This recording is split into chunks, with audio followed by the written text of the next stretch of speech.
let's start with verbs. When we talk about verbs, they actually tells us there is an action, right? So it tells us there is an action or that something has happened.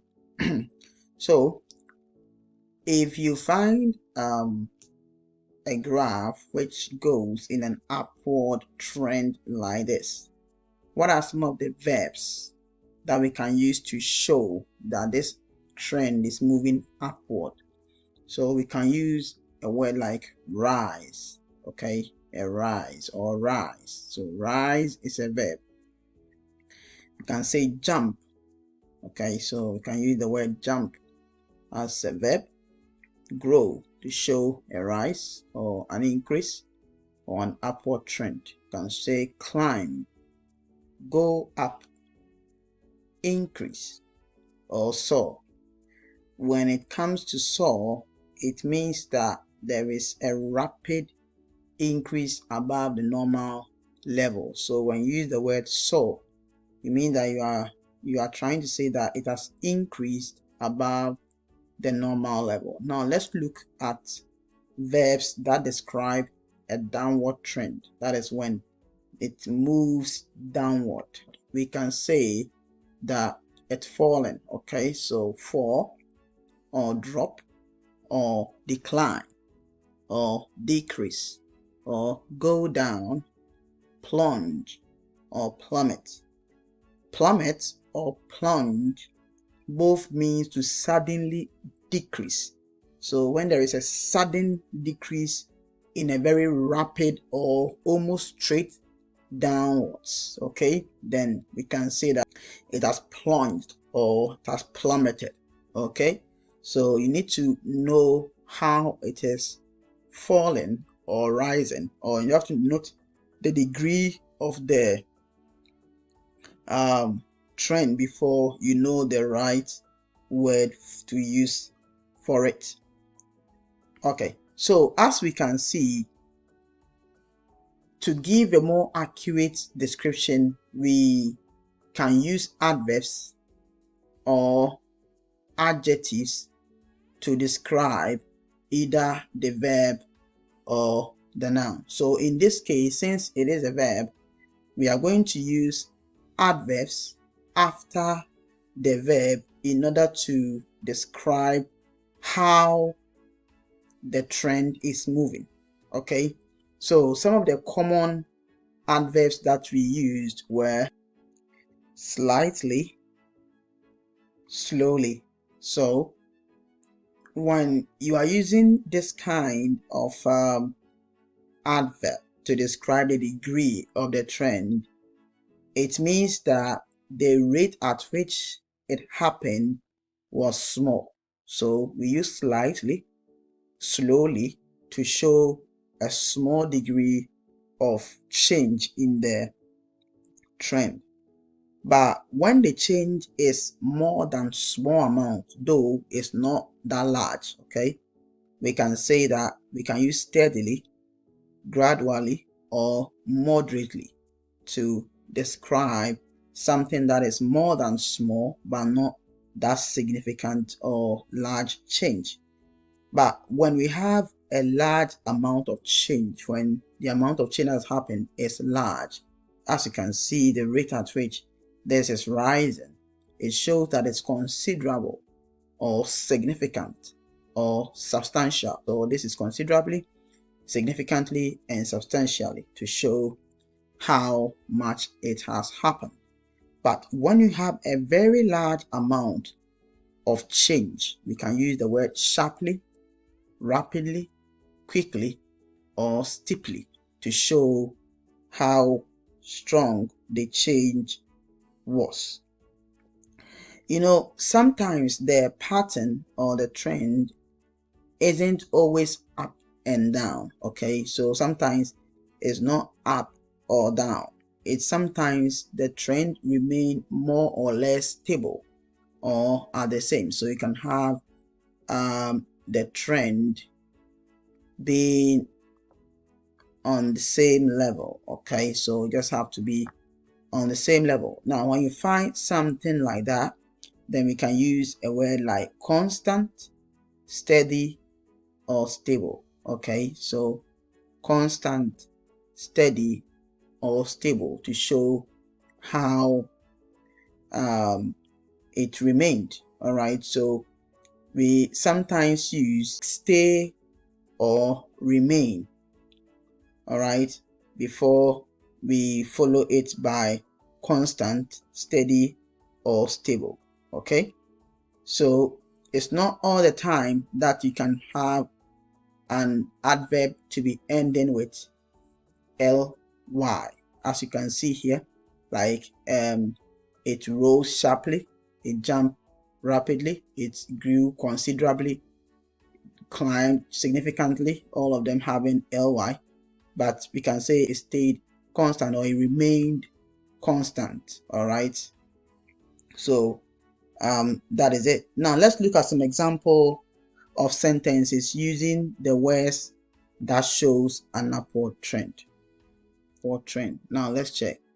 The number of cars in the city increased significantly. So do you know this word? This is the past tense of increase, and this is a verb. So what do you think this will be? If this is a verb, what will this be? Yes, there's an adverb. Okay, good. So the number of cars in the city increased significantly between 2010 and 2015. What other way can you say this?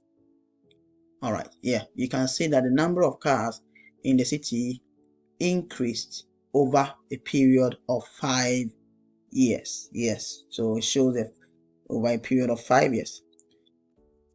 Question 2. Production rose slightly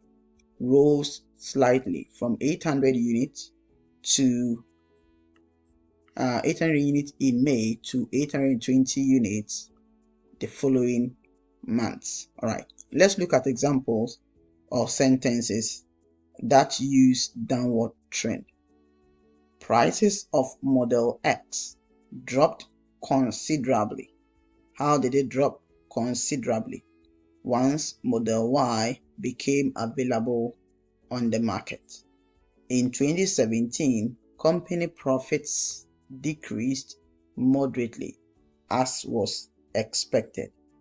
Now, let's look at examples of sentences using words that shows a stable trend.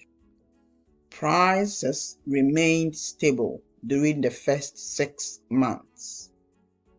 The number of people employed at the company has remained unchanged for the past 3 years. So these are the ways that you can use to state a stable trend. And as you can see, the word order we are using is a verb and an adverb. Okay, a verb and an adverb. So that is what we are using. As you can see, we stated dropped considerably, decreased moderately, rose slightly, increased significantly, all shows verb and adverbs.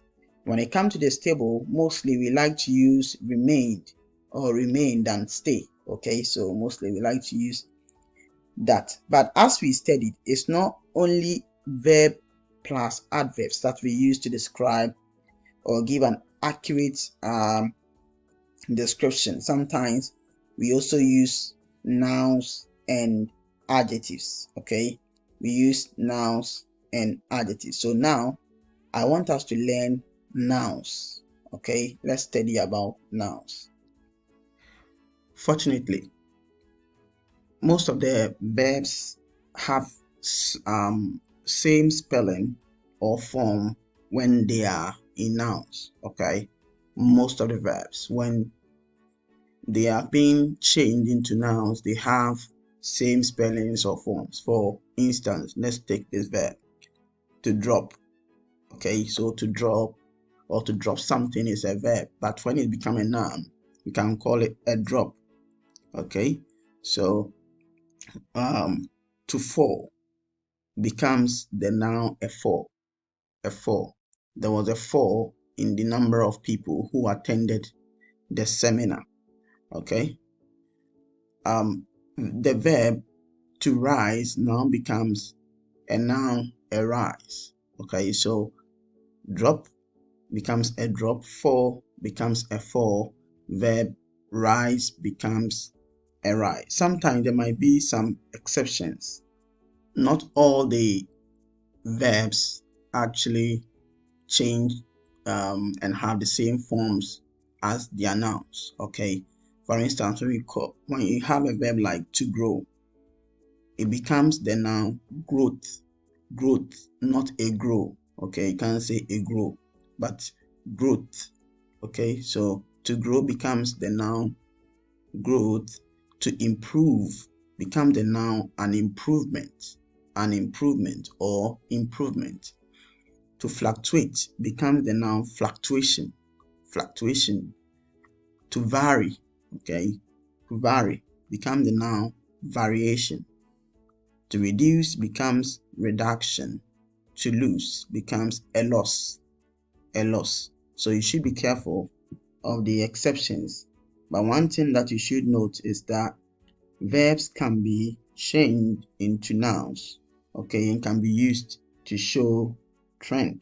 Now we have been studying most of the nouns, the verbs, the adjectives, and also the adverbs that we need. So let's look at some example sentences, and also let's look at how we can use them in trends.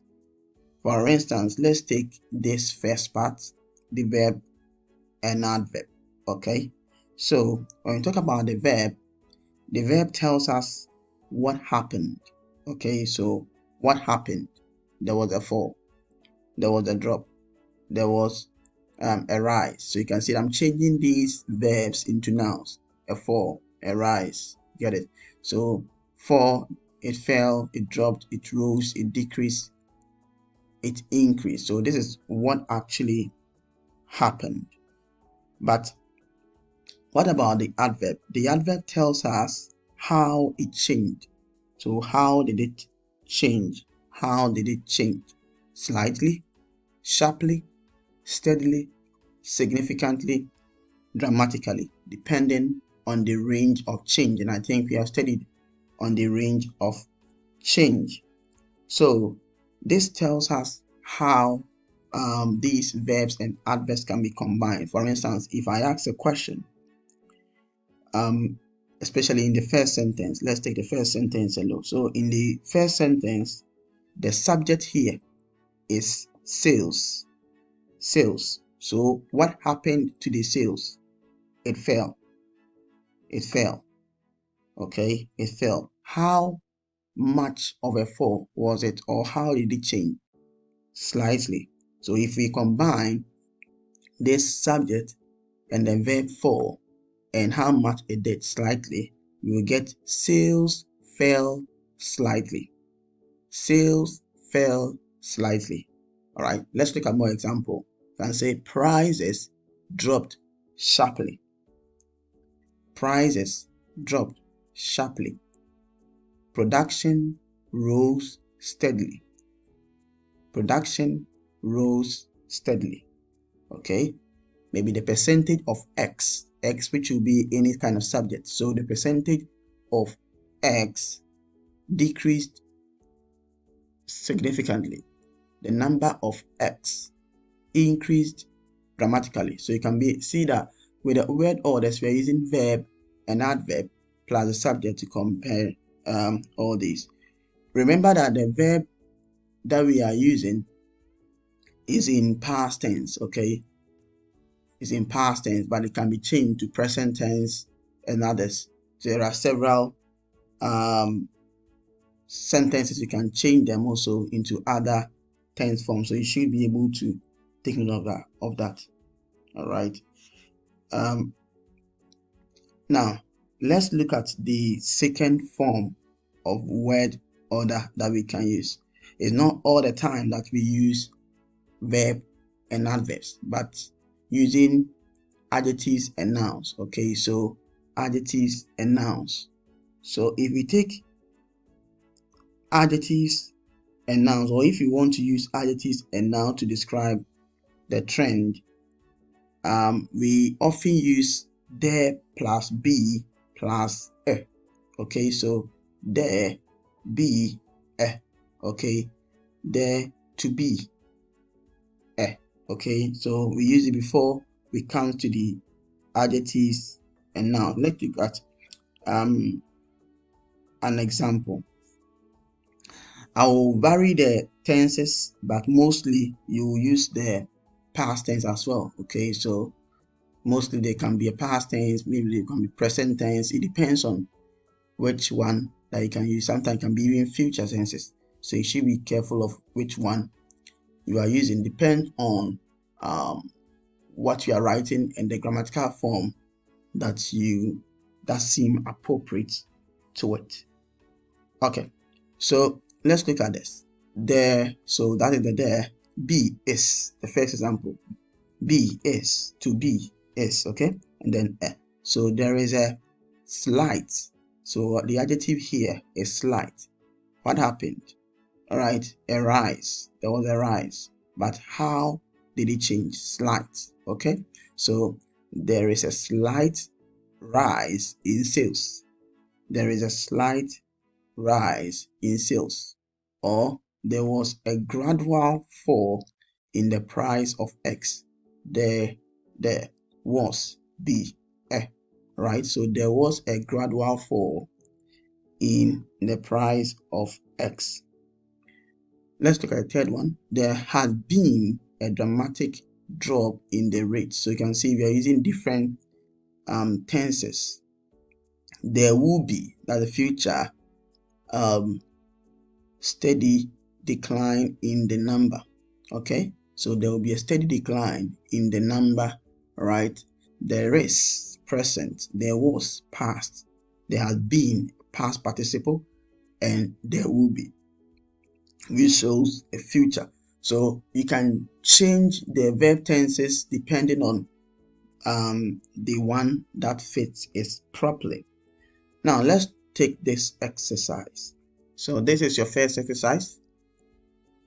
You can see this is a table, right? And you have different words within the table, but it's not complete. So what you need is to complete it. Okay, so we have a noun, an infinite verb, past tense, and then past participle. So you're going to change the word forms into their appropriate tenses. Okay, so this is a noun, a rise. If we are going to change to an infinite verb, we call it to rise. To past tense, we say rose. So rose, it rose, R-O-S-E, rose. And past participle become risen, risen, risen. Okay, R-I-S-E-N, risen. So that is it. So this is a rise, to rise, rose, risen. What I need from you is to fill all of this one, the rest of them, and then send your assignment to me. There are some additional ways that you can also describe the trends. Okay, so it's not all the time that it might rise or fall or plateau, or let me say remain stable. But sometimes there are some changes that have different ways of describing. For instance, let's take this first part from this side to that side. So you can see that there is an irregular movement showing an upward and downward movement. So it's not stable, but rather it shows that it went up and down in that regular or irregular manner, and that is what we call fluctuation. So in the noun form, we say that there is a fluctuation, or there was a fluctuation. Okay, but if you are changing it to a verb form, we say fluctuate, to fluctuate. So it fluctuated. Okay, so it shows a fluctuation. So for example, we can say that prices fluctuated over that period. Prices fluctuated over that period. So fluctuated now becomes a past tense, so it is a verb. Okay, or there was a fluctuation over the time period, showing a noun form of the same verb. Now, let's look at this particular side, this part. Consider among all the heights, this is the highest to which the trend went. This is the highest point to which the trend went, and that is what we call peak. Peak, a peak. So a peak is the noun form. So if you want to use it in a verb form, we can say that it reached a peak. To reach a peak. Okay, so the lowest point also shows the opposite of the highest point. Okay, so if it is not a peak and it is the lowest point, we can say its lowest point or its lowest amount, and that will be in the noun form. But if you want to change it to the verb form, we can say it fell to its lowest amount, or to fall to its lowest point. To hit its lowest point, to hit its lowest point. Okay, so let's have a short exercise. We have learned a lot, and I want us to practice on what we have studied so far.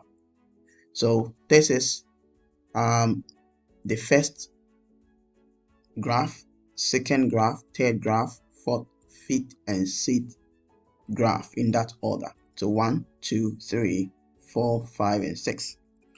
Now, if you look at the first chart, okay, so this one, if you look at this first chart, it shows that the trend is increasing. Okay, so we can say that there is an increase, okay, in this particular trend. What about the sixth one, the sixth graph? It also shows that there is an increase, right? There is an increase, or it shows an increasing trend. But are there any differences between the rate at which this one has increased and the rate at which this one has increased? Yes, there is a big difference, of course. So we need to be more specific to show the actual rate of increase. So in the first graph, we can say there is a significant increase. It shows a significant increase. Remember, I stated significant increase. So significant increase here, we were able to use a noun and then adjective to specify. Significant is adjective, increase is a noun. So significant increase, we used an adjective to qualify the noun. So how can we describe the same chart using a verb? Using a verb, instead of saying significant increase, we can say it increased significantly. It increased significantly. It increased significantly. So significant is an adjective which you used in the noun, but since we are going to use a verb, we used the adverb form, which is significantly. So what I need from you here is that I want you to describe the rest of them, with the 2, 3, 4, and 5, or even 6. So describe 1, 2, 3, 4, 5 of them, which is chart 2, chart 3, chart 4, chart 5, and chart 6. I want you to give a description of these charts using a noun in the part A. So this part, I want you to use a noun, and then in the part B, I want you to use a verb. Okay, so you use a noun and a verb, and then you add their qualifiers, which is the adjective and the adverbs appropriately. All right, thank you for being with us through this lesson, and I'll meet you in the next one.